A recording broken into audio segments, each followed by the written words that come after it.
Let's start with a simple calculation. The sun is bright. It radiates about 3.8 times 10 to the 26 watts. That's the total power output. Every second, that much energy leaves the sun in the form of light, heat, radiation across the spectrum. Now suppose the sun were burning, actually burning, chemically, the way coal burns or wood burns or gasoline burns. Suppose it were made of the best possible fuel, pure hydrogen and oxygen, combining into water, releasing the maximum amount of chemical energy per kilogram. How long would it last? The sun's mass is about 2 times 10 to the 30 kilograms. Run the numbers.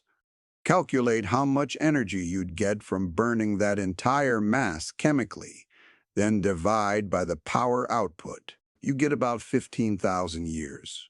15,000 years of light. That's it. If the sun were burning the way fire burns, it would have ignited sometime around the construction of Göbekli Tepe and gone dark before the Bronze Age. But the sun has been shining for 4.5 billion years, not thousands, billions. Chemical energy doesn't even come close. It's not in the right ballpark. It's not in the right universe. The energy available from rearranging chemical bonds, from electrons shifting between atoms, is 1,000,000 times too small to explain what stars do. And yet, for most of human history, that's what people assumed. Fire, combustion, something burning up there, consuming fuel, radiating heat. Even in the 1800s, scientists still thought the sun might be a giant coal furnace, or that meteors were constantly falling into it, feeding the flames. Anything to explain the light without abandoning the comforting idea of burning. But the math kills it. Combustion is too weak. Chemistry is too weak. Chemistry is too weak. Stars are doing something else. And here's the part that should unsettle you. If the sun isn't burning, then what's generating the energy? Where is the light coming from? What process can release enough energy to keep the sun shining for billions of years?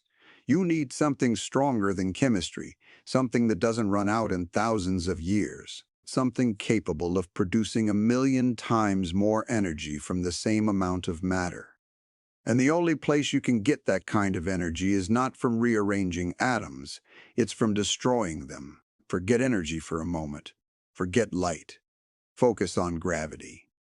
The sun is massive, 2 times 10 to the 30 kilograms, and every single kilogram of that mass is pulling on every other kilogram.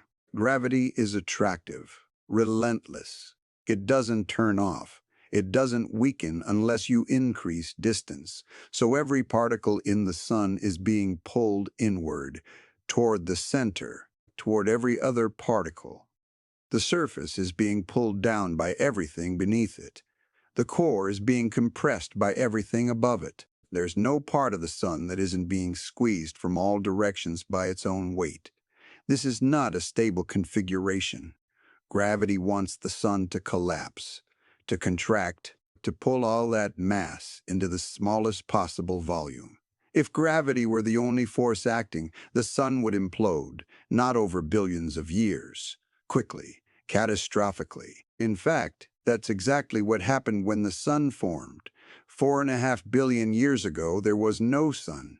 There was a cloud of gas, mostly hydrogen, diffuse, spread across a region of space larger than the solar system. And then something disturbed it, a shock wave from a nearby supernova maybe, a density fluctuation. Doesn't matter. What matters is that once a region of that cloud became slightly denser than the surrounding gas, gravity took over. The denser region pulled in more gas. That made it denser still, which made it pull harder. A runaway process. The cloud collapsed in freefall. All that gas rushing inward, accelerating under its own gravity, piling up at the center. Within a few 100,000 years, the cloud went from light years across to a ball 1,000,000 kilometers wide. That ball became the sun. But here's the critical point. The collapse didn't stop because it wanted to. The collapse stopped because something pushed back. Gravity is still pulling, right now, every second. The sun is not in some neutral state where forces are absent. It's in a state of constant tension, gravity crushing inward, something else resisting outward. If that resistance ever fails, the collapse resumes immediately. And this is true for every star. Stars are not stable objects sitting peacefully in space. They're battlegrounds. Gravity is trying to destroy them, and they're fighting back with the only weapon they have. The question is, what is that weapon? What force is strong enough to hold up a star against its own weight? You might think pressure. The gas is hot. Hot gas has pressure. Pressure pushes outward. Fine. But where does the pressure come from? Why is the gas hot? Because it's being compressed. Gravity is squeezing it. And when you compress gas, it heats up. That's thermodynamics. Compress air in a bicycle pump, and the pump gets warm. Same principle. So yes, the gas is hot. And yes, the pressure pushes outward. But the pressure exists because of the compression. It's a response to gravity, not an independent force. If that were the whole story, the sun would still collapse, just more slowly. The gas would radiate heat into space. It would cool. The pressure would drop. Gravity would win. Something else is heating the gas. Something is pumping energy into the core fast enough to maintain the pressure, fast enough to hold the star up. And that something is not chemistry. Here's an idea that almost works. Gravitational contraction. When the sun's progenitor cloud collapsed, all that infalling gas had gravitational potential energy. As it fell inward, that potential energy converted into kinetic energy. The gas molecules sped up. And when those fast-moving molecules collided, the kinetic energy became heat. This is real energy, measurable, calculable. When you compress gas under gravity, you heat it. The sun's core didn't start hot. It became hot because it collapsed. In the mid-1800s, physicists Hermann von Helmholtz and Lord Kelvin proposed this as the source of the sun's energy. The sun is slowly contracting. As it contracts, gravitational potential energy is released. That energy heats the interior, and the heat radiates outward as light. Run the numbers, and it works. Sort of. If the sun were powered purely by gravitational contraction, shrinking steadily over time, it could shine for about 20 to 30 million years. That's much better than the 15,000 years you get from combustion. Millions of years. Long enough for geology. Long enough for evolution to get started. Except it's not long enough. By the late 1800s, geologists had found rocks that were clearly hundreds of millions of years old. Fossil records suggested life had been around even longer, and Darwin's theory of evolution required timescales far beyond what Kelvin's shrinking sun could provide. The Earth is older than 30 million years, much older, which means the sun is older, which means gravitational contraction alone can't be the answer. And there's another problem. If the sun were contracting at the rate needed to produce its current luminosity, we'd be able to measure it. The sun's diameter would be shrinking by about 70 meters per year. We've been measuring the sun's size for centuries. It's not shrinking, not detectably, so gravitational contraction can release energy. It did release energy during the sun's formation, but it's not the primary power source now. It can't be. The time scales don't work. The observations don't work. You need something else, something that doesn't require the sun to shrink, something that can release enough energy to power the sun for billions of years without depleting quickly or requiring continuous collapse. And here's where the thinking had to shift, because the only way to get that much energy orders of magnitude more than chemistry, far more sustainable than contraction is, to stop thinking about energy as something stored in arrangements of matter. You have to think about energy stored in matter itself, not the bonds between atoms, not the configuration, the atoms, the mass, because mass is energy. Einstein told you this. E equals mc squared. Every kilogram of matter contains about 9 times 10 to the 16 joules of energy. That's the energy locked in the mass itself. If you could convert even a tiny fraction of the sun's mass directly into energy, you'd have more than enough to keep it shining for billions of years. But how do you convert mass into energy? You can't just burn it. You can't compress it into releasing that energy. You need a process that actually destroys mass, that annihilates it. And there's only one process in nature that does that. Let's be clear about what nuclear fusion is. It's not combustion. It's not a chemical reaction. It doesn't involve electrons or molecular bonds or anything happening on the outer shells of atoms. Fusion happens in the nucleus, the core of the atom, where protons and neutrons are bound together by the strong nuclear force. In the sun's core, hydrogen nuclei protons are being forced together, not gently, not chemically, by brute force. The temperature at the core is about 15 million Kelvin. At that temperature, protons are moving at hundreds of kilometers per second, fast enough that when they collide, they can overcome the electromagnetic repulsion between their positive charges. And occasionally, very occasionally, two protons get close enough that the strong nuclear force takes over. They bind, they fuse, and when they do, the result is not two separate protons anymore. It's the beginning of a helium nucleus. The process takes multiple steps. Protons fuse into deuterium. Deuterium fuses with another proton to make helium-3. Two helium-3 nuclei fuse into helium-4, releasing two protons back into the mix. The net result, 4 protons go in, one helium nucleus comes out. But here's the key. The helium nucleus has less mass than the 4 protons you started with. Not less because something was lost mechanically. Less because some of the mass has been converted into energy. Weigh 4 free protons. Then weigh 1 helium nucleus. The helium is lighter, about 0.7% lighter. That missing mass didn't vanish. It became energy, radiation, photons, exactly as Einstein's equation predicts. E equals mc squared.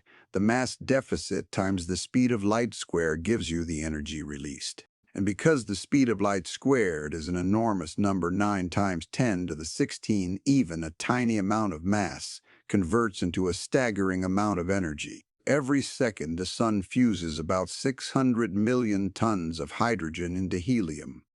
And in the process, about 4 million tons of mass are converted into energy.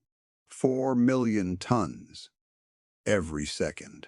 That's what powers the sun, not the rearrangement of atoms, the destruction of mass itself. This is not burning. Burning is electrons shifting orbits, releasing a few electron volts per reaction. Fusion is nuclei merging, releasing millions of electron volts per reaction. The energy scales are incomparable. Fusion releases 1,000,000 times more energy per kilogram than chemical combustion. That's why it can power the sun for billions of years. That's why 4 million tons of mass per second is enough. And here's the disturbing part. The sun isn't special. Every star in the sky is doing this, converting mass into energy, destroying matter to produce light. You look up at the night sky and you think you're seeing stars, but what you're actually seeing is mass annihilation.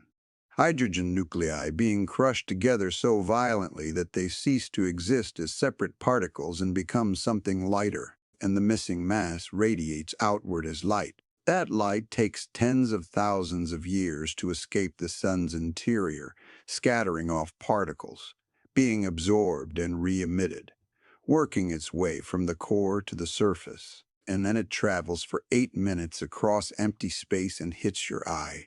Every photon you see from the sun is a piece of lost mass, a fragment of matter that no longer exists, converted into energy by the most violent process happening in your local neighborhood.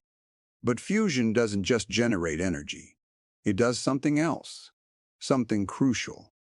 It creates pressure, outward pressure, radiation pressure. And that pressure is the only thing keeping the sun from collapsing. Gravity is crushing the sun inward. We established that. Every kilogram pulling on every other kilogram, trying to collapse the star into the smallest possible volume. What's holding it up is not the gas, not directly.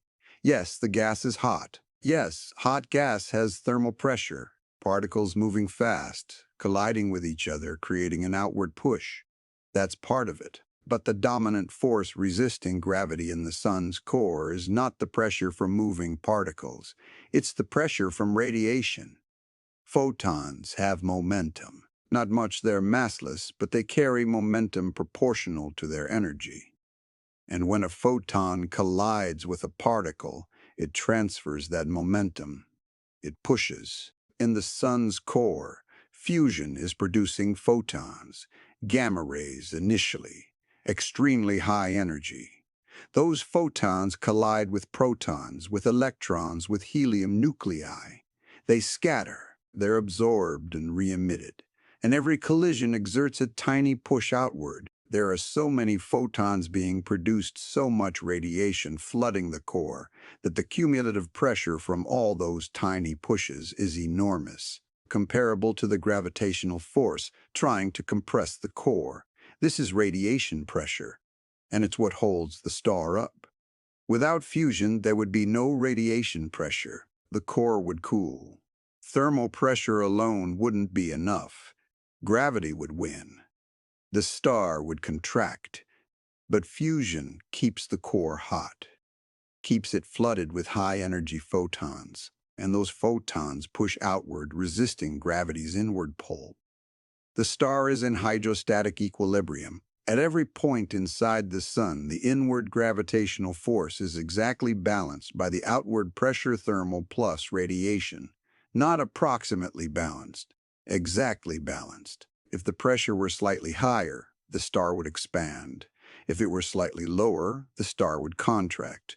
And here's the beautiful, terrifying part. The system self-regulates. Suppose the core gets hotter. Fusion speeds up. More photons are produced. Radiation pressure increases. The core expands slightly. As it expands, it cools. Fusion slows down. Pressure drops. The core contracts. It heats up again. Fusion speeds up. The star is constantly adjusting, oscillating around the equilibrium point. Gravity tries to crush it. Fusion pushes back. If fusion pushes too hard, the core expands and fusion slows. If gravity pulls too hard, the core contracts and fusion accelerates. It's a feedback loop, a thermostat. The star regulates its own temperature and pressure to maintain the balance. But this is not stability in the sense of being safe or permanent. This is stability in the sense of two forces locked in a standoff. Gravity hasn't given up. It's still pulling every second, and fusion hasn't won. It's just holding the line. The sun is not a static object.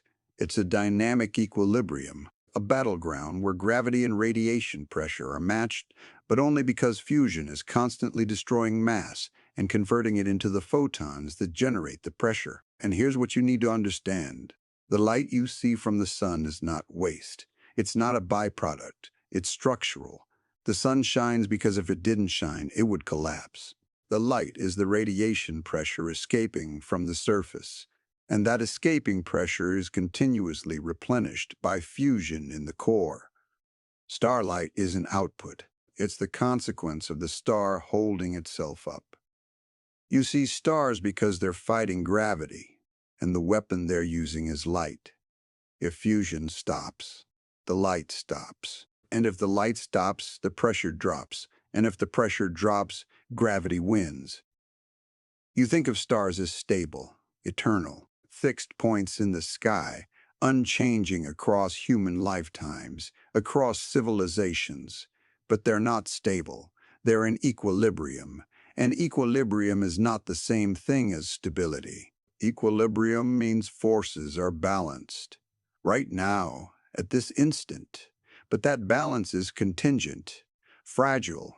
It only holds as long as fusion continues, as long as there's hydrogen in the core to fuse. And hydrogen doesn't last forever.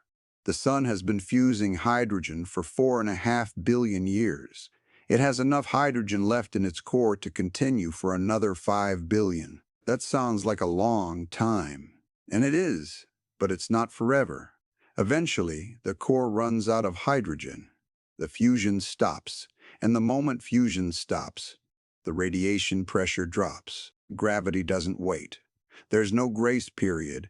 The instant the pressure falls, the core begins to collapse. It contracts rapidly. And as it contracts, it heats up gravitational energy converted to thermal energy, just like in the Kelvin-Helmholtz mechanism. The temperature rises. The outer layers of the star, still rich in hydrogen, get compressed and heated by the collapsing core. And then something strange happens. The hydrogen in a shell around the core starts fusing. Not in the core anymore. The core is now inert helium, but in a shell above it. The star expands enormously. The outer layers balloon outward, cooling as they expand, turning red. The star becomes a red giant. Eventually, if the star is massive enough, the core temperature rises high enough over 100 million Kelvin. That helium itself starts to fuse. 3 helium nuclei combine into carbon. The process releases energy. Radiation pressure returns. The collapse halts, temporarily. But helium fusion doesn't last as long as hydrogen fusion. Helium burns faster, hotter, more violently. And when the helium runs out, the core collapses again. If the star is massive enough, carbon fuses, then neon, then oxygen, then silicon. Each stage shorter than the last. Each one hotter, more desperate. A massive star can fuse hydrogen for millions of years. It fuses helium for hundreds of thousands of years, carbon for centuries, silicon for days, and then it's over. The core is iron, and iron doesn't fuse. Iron is the most tightly bound nucleus. Fusing iron doesn't release energy. It absorbs energy. There's no more fuel, no more radiation pressure. Gravity wins. The core collapses in less than a second, and the collapse is so violent, so catastrophic, that it rebounds. The outer layers are blown off in a supernova explosion. The star destroys itself. Not all stars go supernova. The sun won't. It's not massive enough. It'll stop at carbon. The core will collapse into a white dwarf, a dense, Earth-sized ember, held up not by fusion but by quantum pressure from electrons packed so tightly they can't be compressed further. But the point is the same. The balance is temporary. Fusion only works as long as there's fuel. And once the fuel runs out, gravity resumes its work. Stars are not eternal. They're not stable. They're in a standoff, and the standoff has a timer. Every star you see in the sky is destroying itself to avoid collapsing, converting mass to energy, burning through its fuel at a rate determined by the balance between gravity and radiation pressure. And when the fuel runs out, the collapse completes. The star either becomes a white dwarf, a neutron star, or a black hole object held up by quantum degeneracy pressure or space-time curvature, not by fusion. The light stops. The balance breaks, and gravity finishes what it started billions of years ago.